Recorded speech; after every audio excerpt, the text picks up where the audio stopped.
कृष्ण गोविंद हरे मुरारी। हे नाथ नारायण वासुदेव। हे नाथ नारायण वासुदेव। श्रीमद् भागवत जी का मूल पाठ। अथ सप्तषष्टितमो अध्याय। दुविध का उद्धार। ओम श्री राजोवाच। भूयो अहम श्रोतुमिच्छामि रामस्यान्भुतकर्मणाम् अनन्तस्य प्रमेयस्य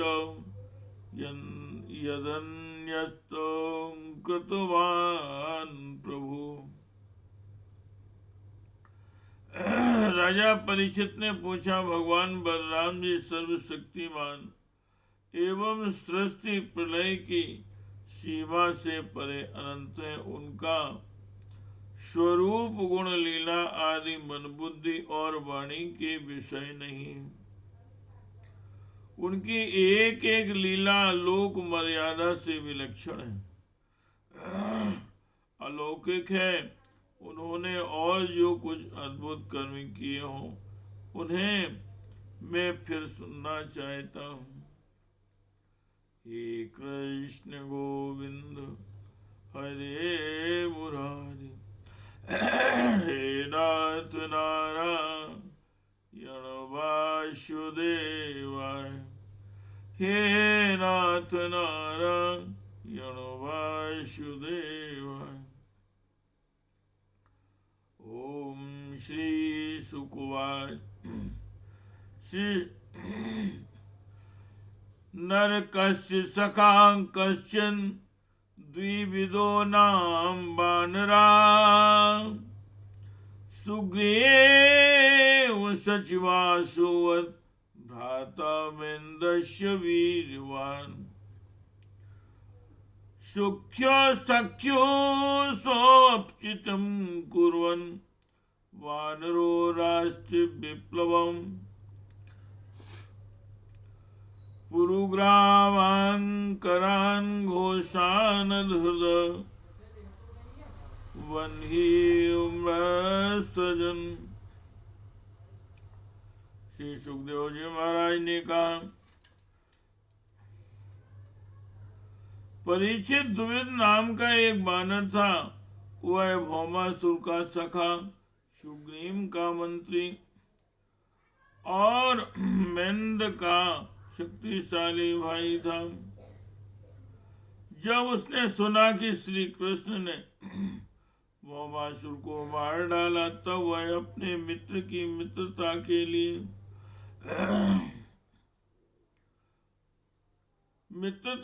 मित्रता के ऋण से उरण होने के लिए राष्ट्र विप्लव करने पर उतारू हो गया।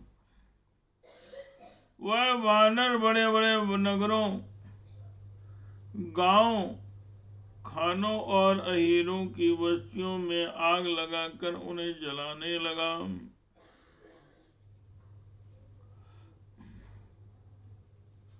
हे कृष्ण गोविंद हरे मुरारे।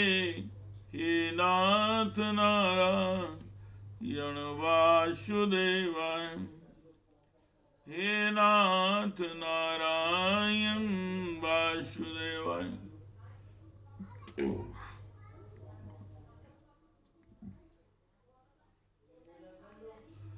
क्वचित् शैलानुत्पाट्य ते देशान् समुचूर्णयत्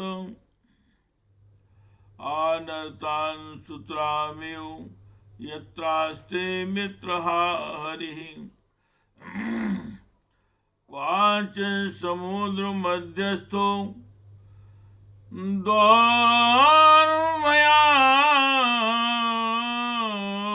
क्षिप्य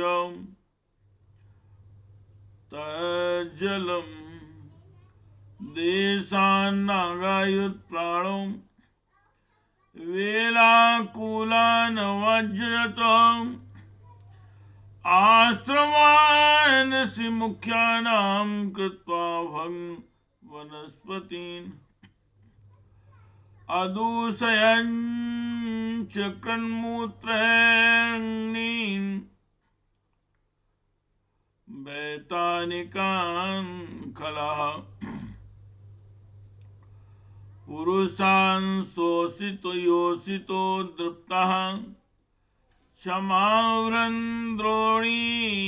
गुहासुषा निक्षिप्य चाप्य धाच्छैले केशस्कारीव को कीटिकम् एवं देशान् विप्रकुर्वन्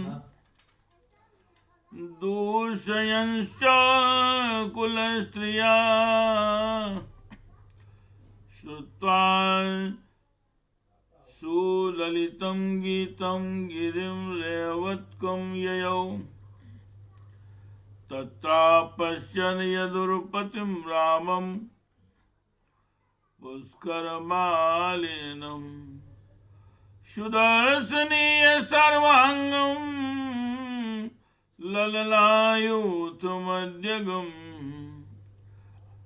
कभी वह बड़े बड़े पहाड़ों को उखाड़कर उनसे प्रांत के प्रांत चकनाचूर कर देता और विशेष करके ऐसा काम वह अनर्थ काठियावाड़ देश में ही करता था, क्योंकि उसके मित्र को मारने वाले भगवान श्री कृष्ण उसी देश में निवास करते थे। द्विविध वानर में 10,000 हाथियों का बल था। कभी कभी वह दुष्ट समुद्र में खड़ा हो जाता और हाथों से इतना जल उछालता कि समुद्र तट से देश डूब जाते। वह दुष्ट बड़े बड़े ऋषि मुनियों के आश्रमों की सुंदर सुंदर लता वन संपत्तियों को तोड़ मरोड़ कर चौपट कर देता और उनके यज्ञ संबंधी अग्नि कुंड में मलमूत्र डालकर अग्नियों को दूषित कर देता। जैसे भृंगी नामक कीड़ा दूसरे कीड़ों को ले जाकर अपने बिल में बंद कर देता है, वैसे ही वह मदोन्मत्त वानर स्त्रियों और पुरुषों को ले जाकर पहाड़ों की घाटियों तथा गुफाओं में डाल देता। फिर बाहर से बड़ी बड़ी चट्टानें रखकर उनका मुंह बंद कर देता। इस प्रकार वह देशवासियों का तो तिरस्कार करता ही कुलीन स्त्रियों को भी दूषित कर देता। एक दिन वह दुष्ट सुललित संगीत सुनकर रेवतक पर्वत पर गया। वहां उसने देखा कि यदुवंश शिरोमणि बलराम जी सुंदर सुंदर युवतियों के झुंड में विराजमान हैं। उनका एक एक अंग अत्यंत सुंदर और दर्शनीय है और वह स्थल पर कमलों की माला लटक रही है। हे कृष्ण गोविंद हरे मुरारे, हे नाथ नारायण वासुदेवाय, हे नाथ नारायण वासुदेवाय। गायन्तं वारुणीं पीत्वा मधुमेहवल्लोचनं विभ्राजमानं वपुषां प्राभिन्नम्यो वारुणम्। दुष्टा शाखा मृगा शाखा मारूढ़ कंप्यन्द्रुमा, चक्रे किलकिला शब्दमात्मानं संप्रदर्शयन्। तस्य धाष्टर्यं तस्य धाष्टर्यं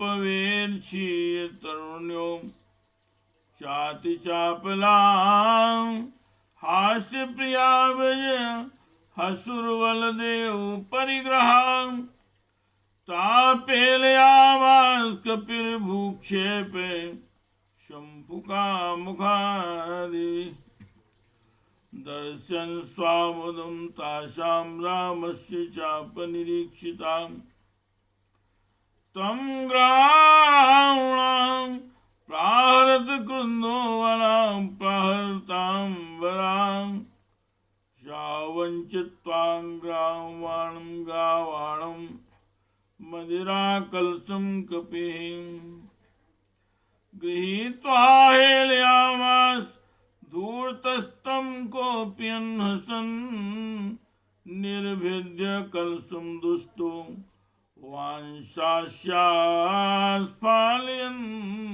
बलम्। मैं मधुपान करके मधुर संगीत गा रहे थे और उनके नेत्र आनंदोन्माद से विवल हो रहे थे। उनका शरीर इस प्रकार शोभायमान हो रहा था मानो कोई मधुमत्त गजराज हो।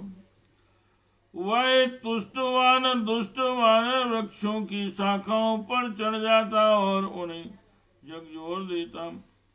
कभी स्त्रियों के सामने आकर किलकारी भी मारने लगता। युवती स्त्रियां स्वभाव से ही चंचल और हास परिहार में रुचि रखने वाली होती हैं। बलराम जी की स्त्रियां उस वानर की डिठाई देखकर हंसने लगी। अब वह वानर भगवान श्री बलराम जी के सामने ही स्त्रियों की अवहेलना करने लगा। तो वह उन्हें कभी अपनी गुदा दिखाता तो कभी भौहें मटकाता, फिर कभी कभी गरज तरज कर मुंह बनाता गुड़कता। वीर शिरोमणि बलराम जी उसकी यह चेष्टा देखकर क्रोधित हो गए।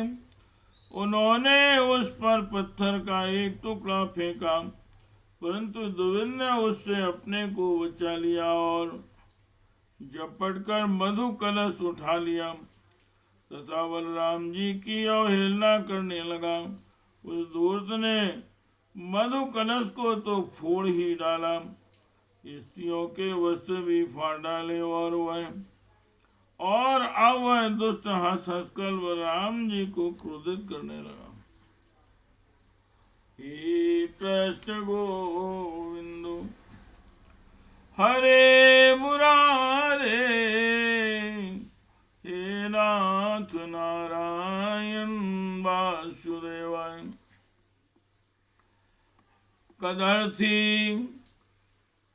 कदर्थी कृत्या बलवान विप्रचक्रे मदोद्धता तं तस्या विनयं दृष्ट्वा देशान्तदुपद्रुतान् क्रुद्धो मुसलमान दत्तुहलं चार जिंगास्याम् द्विविदोऽपि महावीर्यां शालमुद्यम्योपाणिना अभ्येत तरसा तेन बलम् मूर्धन्यतान्यतो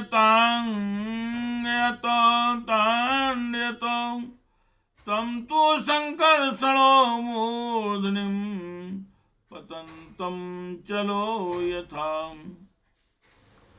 प्रतिजग्राय बलवान सुनन्देनाहनच्युतां मुसलातमस्तिष्को विरेज रक्तधारयां गिरिर्यथा गैरीकया श्वहारुं नानुचिन्तयन् पुनरन्यसमुक्षिप्य कृत्वा निष्पत्रमोजसा तेनाहनत् शूरसंक्रुद्धस्तं बलाश्रद्धाञ्चिनत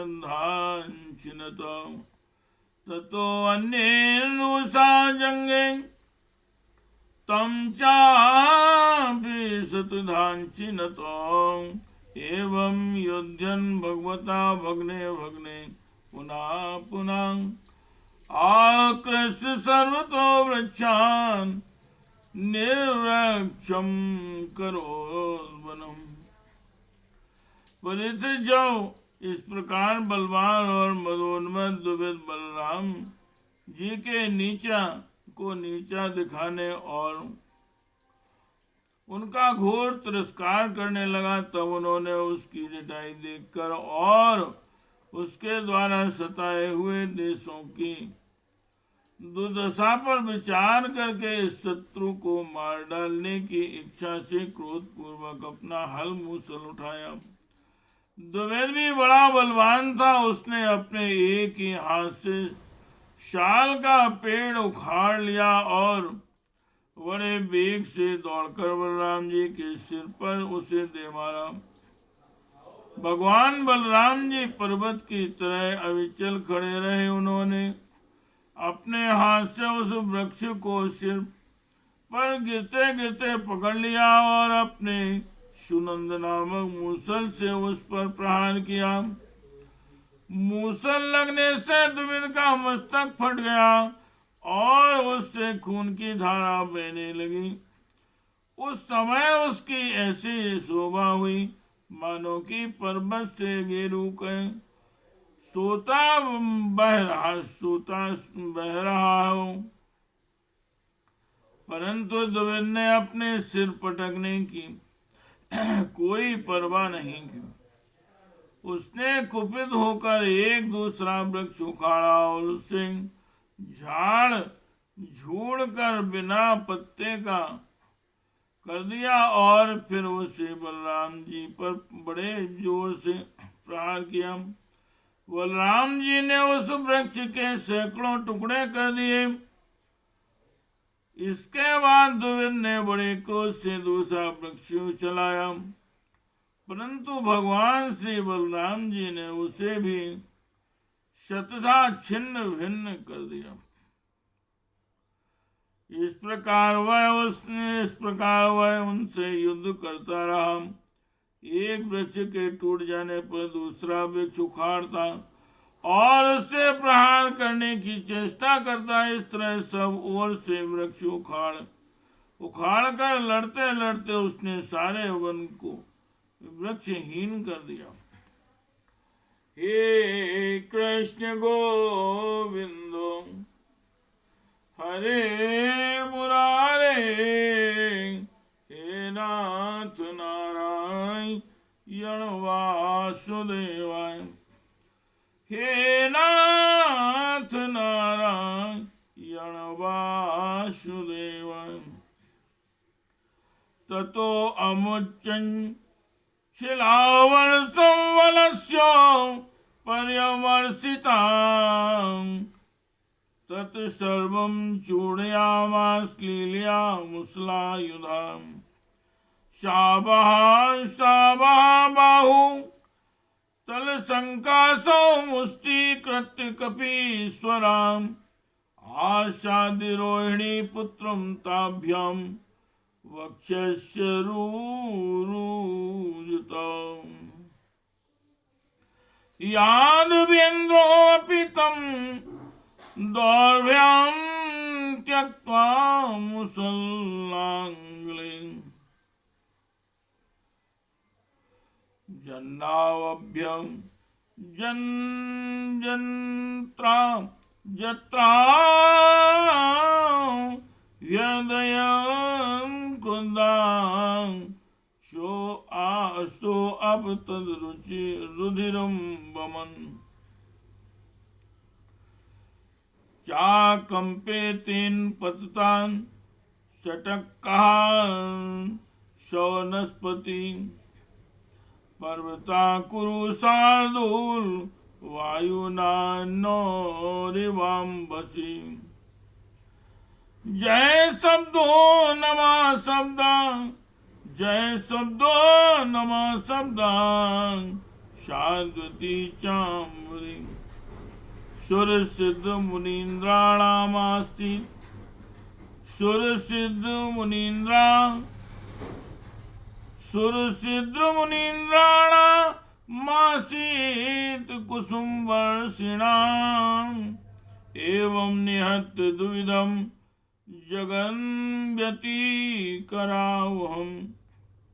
संस्तूयमानो भगवान जने स्वापुरमा विशतम।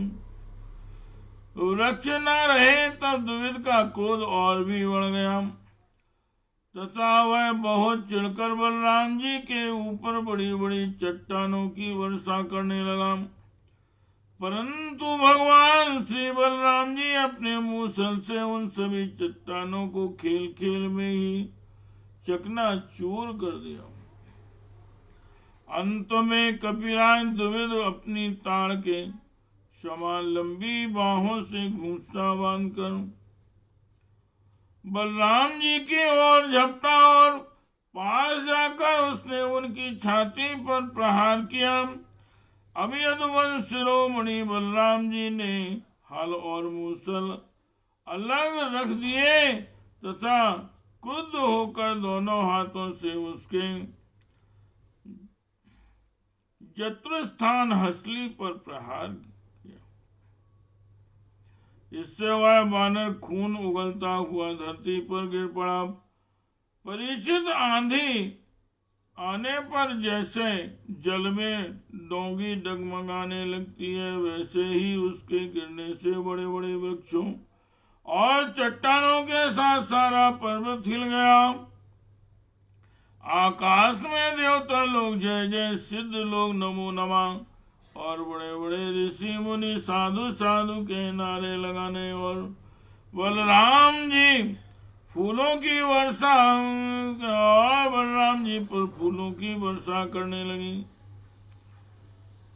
परीक्षित द्विविद ने जगत में बड़ा उपद्रव मचा रखा था, अतः भगवान बलराम जी ने उसे इस प्रकार मार डाला और फिर वे द्वारकापुरी में लौट आए। उस समय सभी पुरजन परिजन भगवान श्री बलराम जी की प्रशंसा कर रहे थे।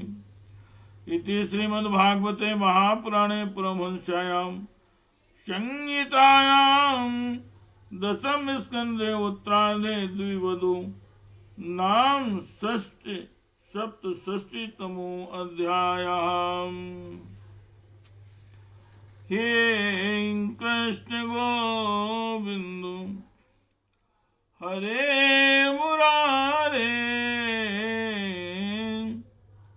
हे नाथ नारायण वासुदेवा,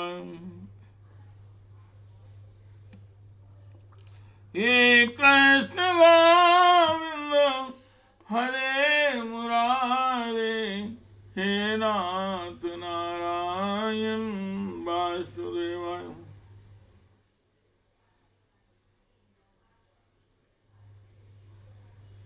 हे नाथ नारायण वासुदेव, हे कृष्ण गोविंद हरे मुरारी, हे नाथ नारायण वासुदेव, हे नाथ नारायण